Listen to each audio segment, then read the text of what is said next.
Mesdames et messieurs les membres du jury, je vous remercie de me donner l'occasion de présenter mon travail de thèse intitulé Évangélisation en milieu musulman, défis et contraintes. Cette étude s'inscrit dans le champ de la théologie pratique et vise à comprendre comment l'annonce de l'évangile peut se faire de manière respectueuse et efficace dans des contextes où l'islam est majoritaire. L'importance de ce travail réside dans le fait que le dialogue entre religion et la mission chrétienne ne peuvent se concevoir sans une compréhension profonde du contexte religieux, culturel et social dans lequel elle s'insère. Aujourd'hui, je vais vous présenter les principales difficultés rencontrées par les acteurs de l'évangélisation, les contraintes qui conditionnent leur action et enfin les stratégies qui peuvent favoriser un témoignage respectueux et efficace. L'évangélisation en milieu musulman est une entreprise complexe pour plusieurs raisons. Il existe une sensibilité religieuse très forte. Les normes culturelles et sociales peuvent être perçues comme des barrières. La méconnaissance réciproque entre chrétiens et musulmans renforce souvent les préjugés et les tensions. La question centrale de ma recherche est donc comment les chrétiens peuvent-ils annoncer l'évangile dans des contextes majoritairement musulmans tout en respectant les contraintes culturelles et religieuses locales. L'objectif général de cette thèse, c'est l'analyse des défis et contraintes de l'évangélisation en milieu musulman et des propositions de stratégies adaptées. Pour atteindre cet objectif, j'ai défini 3 objectifs spécifiques.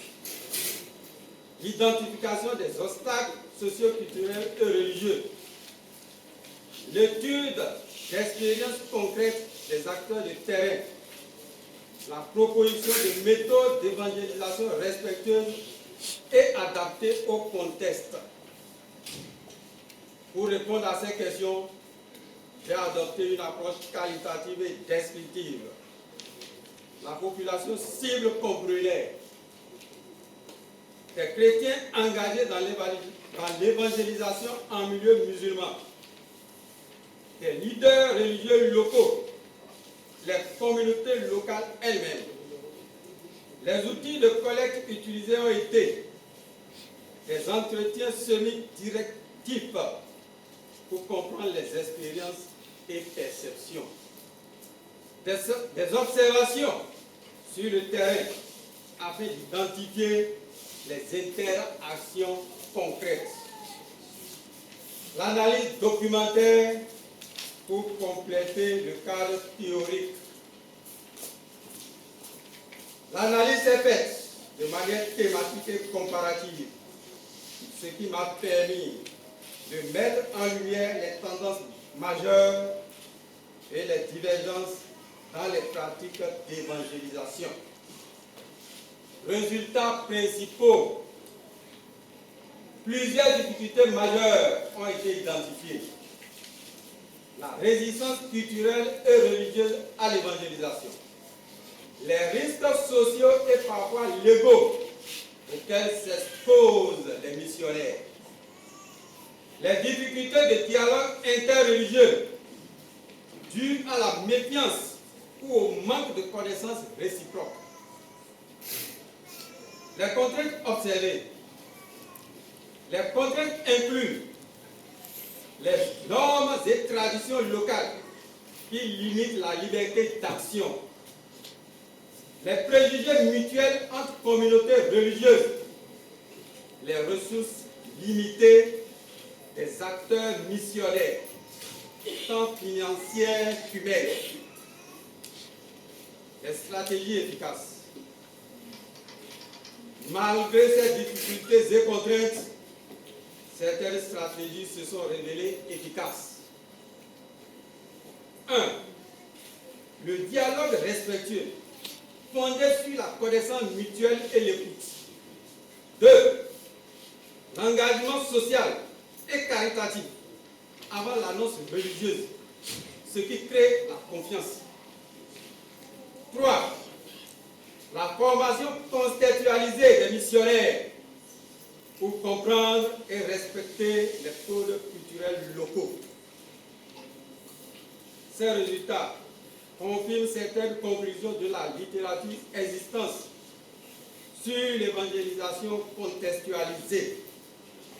La réussite passe par le respect des différences et l'adaptation des pratiques missionnaires. Sur le plan théorique, cette recherche enrichit la compréhension des interactions interculturelles et religieuses. Conseil Mamadou, il te reste juste 1 minute. Merci. En contexte majoritairement musulman, sur le plan pratique, elle offre des recommandations concrètes pour les acteurs de terrain, notamment la nécessité d'un dialogue authentique et d'une préparation approfondie avant toute action d'évangélisation. En conclusion, la thèse montre que la réussite de l'évangélisation en milieu musulman dépend largement du respect des différences culturelles et religieuses. Les défis sont nombreux, mais peuvent être surmontés par des pratiques adaptées et réfléchies. Voici ma question. Quels sont les principaux défis et contraintes auxquels les musulmans et les missionnaires chrétiens sont confrontés lorsqu'ils évangélisent en milieu musulman? Exposés dans les milieux musulmans sur l'hiver comme suit. La résistance culturelle et religieuse à l'évangélisation. Les risques sociaux et parfois légaux. Oui, parce que dans un milieu musulman, un missionnaire peut se retrouver en prison. Parce que chez les musulmans, la religion est comme la constitution du pays. Lorsque tu viens avec la parole du Christ, tu peux te retrouver, si tu ne sais pas faire, banalement en prison. 3. Les difficultés de dialogue interreligieux. Dans les pays musulmans, il y a un système d'exclusion de toute autre religion. Ce qui ne permet pas aux leaders religieux musulmans d'être en dialogue avec les leaders des autres religions. Au niveau des contraintes maintenant, nous avons premièrement les normes et traditions locales qui limitent la liberté d'action des missionnaires. 2. Les préjugés mutuels entre communautés religieuses. On se dit, le musulman se dit, leur religion là est trompée. Les chrétiens disent, c'est nous qui disons la vérité. Il n'y a pas de compréhension entre les deux communautés. 3. Les ressources limitées des acteurs missionnaires, tant sur le plan financier qu'humain. Il manque les ressources financières pour que les missionnaires puissent faire leur travail dans les territoires musulmans. Et il manque le nombre de missionnaires volontaires pour ces pays musulmans est réduit. À cause, ils savent bien, nous savons tous bien, les conséquences auxquelles on est exposé dans ces milieux-là. Merci. Finir avec toi pour que tu puisses aller s'asseoir. Nous allons quand même poser encore une dernière question. Nous sommes en train de parler, tu es en train de nous présenter un document sur l'évangélisation en milieu musulman, défis et contraintes. Tout à l'heure, j'ai entendu parler, tu parlais des choses qui empêchent, qui entravent l'évaluation dans le milieu musulman, n'est-ce pas? Voilà. Et quel rapprochement tu peux faire par rapport, si nous remontons un peu au temps d'Abraham, qui a épousé sa femme Sarai, et puis qui s'est retrouvé en Égypte, et puis Pharaon lui a offert cette ménagère Agar, qui s'est retrouvé avec 2 femmes, et puis c'est la ménagère qui a fait enfant, le premier, qu'on appelle Ismaël, et puis après l'autre, son enfant qu'on appelle Isaac. Il y avait eu un conflit entre les 2 mamans, au point où les 2 enfants ont été aussi embrassés par le même conflit. Milliers d'années sont passées, et aujourd'hui, nous remarquons que Israël et Palestine sont toujours en conflit. Quel rapprochement tu peux faire entre ce qui s'est passé depuis très longtemps et ce qui se passe aujourd'hui? Quel rapprochement? Abraham et Sarai qui sont sortis d'Ur en Chaldée. C'est Isaac qui est l'enfant de la promesse. Selon toi? Selon la Bible. Voilà, selon la Bible. C'est Isaac qui est l'enfant de la promesse. Parce que Ismaël aussi est capable de te dire que oui, lui aussi, il est fils. Hein? Et puis, il va te donner des versets même pour prouver cela.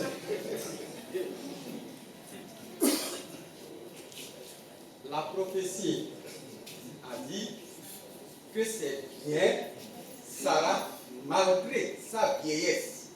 Quelle prophétie? La parole biblique. Voilà.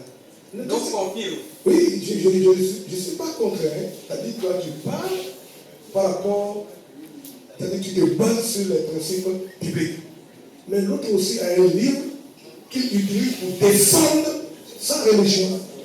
Oui. Mais dans ça, là, le conflit là, va terminer en quelle année? Le conflit existant aujourd'hui entre les musulmans et les chrétiens, la parole biblique dit que Isaac, non, que plutôt Ismaël vivra en face de ses frères comme un âne sauvage. Oui. Et c'est la confirmation et le rapprochement de ce qui se passe toujours aujourd'hui. Parce que de la lignée de Ismaël, les chrétiens, les musulmans plutôt, sont sortis. Et de la lignée d'Isaac, les chrétiens sont sortis. Oui. Donc, déjà, entre les 2 enfants, Sarah avait déjà dit à Abraham qu'un enfant d'esclave ne va pas hériter avec son enfant. Et lorsque Abraham est allé devant la face de l'Éternel, l'Éternel lui a confirmé d'agir selon la volonté de Sarah. Merci. Ok. Non, je ne suis pas contre ce que tu dis. Je valide ça. Mais c'est une manière de te dire que. Parce que chacun. Est-ce que tu vas t'en sortir?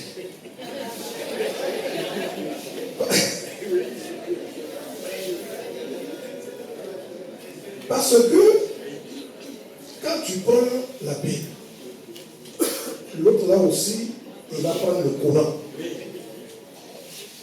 Toi, tu vas donner des arguments. Lui aussi, il prend son Coran. Il y a des gens qui ont fait, d'abord, à ATMF, nous faisons l'islamologie. À ATMF, nous faisons l'islamologie au niveau de master, doctorat. Tout pasteur doit passer par là. On fait l'islamologie. Tu comprends? Et on enseigne. Et on a découvert beaucoup de choses dans l'islam que même les chrétiens